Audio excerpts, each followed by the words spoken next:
This story was first published in Weird Tales, August 1928. Red Shadows by Robert E. Howard, Part 1, The Coming of Solomon. The moonlight shimmered hazily, making silvery mists of illusion among the shadowy trees. A faint breeze whispered down the valley, bearing a shadow that was not of the moon mist. A faint scent of smoke was apparent. The man whose long, swinging strides, unhurried yet unswerving, had carried him for many a mile since sunrise, stopped suddenly.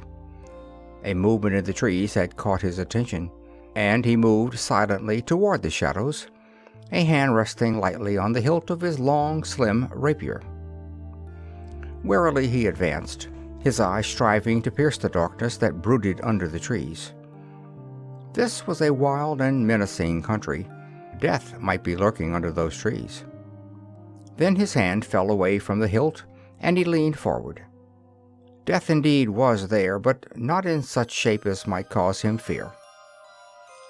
"The fires of Hades," he murmured. "A girl. What has harmed you, child? Be not afraid of me." The girl looked up at him, her face like a dim white rose in the dark. "You? Who are you?" Her words came in gasps. "Naught but a wanderer, a landless man, but a friend to all in need." The gentle voice sounded somehow incongruous coming from the man. The girl sought to prop herself up on her elbow, and instantly he knelt and raised her to a sitting position, her head resting against his shoulder. His hand touched her breast and came away red and wet. "Tell me." His voice was soft, soothing, as one speaks to a babe. "Loup," she gasped, her voice swiftly growing weaker. "He and his men descended upon our village a mile up the valley. They robbed, slew, burned."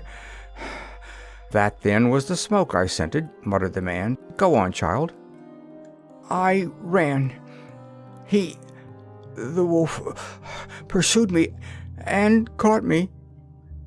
The words died away in a shuddering silence. "I understand, child. Then?" "Then he stabbed me with his dagger. Oh, blessed saints, mercy!" Suddenly the slim form went limp. The man eased her to the earth and touched her brow lightly. "Dead," he muttered. Slowly he rose, mechanically wiping his hands upon his cloak. A dark scowl had settled upon his somber brow. Yet he made no wild, reckless vow, swore no oath by saints or devils. "Men shall die for this," he said coldly. End of Part 1.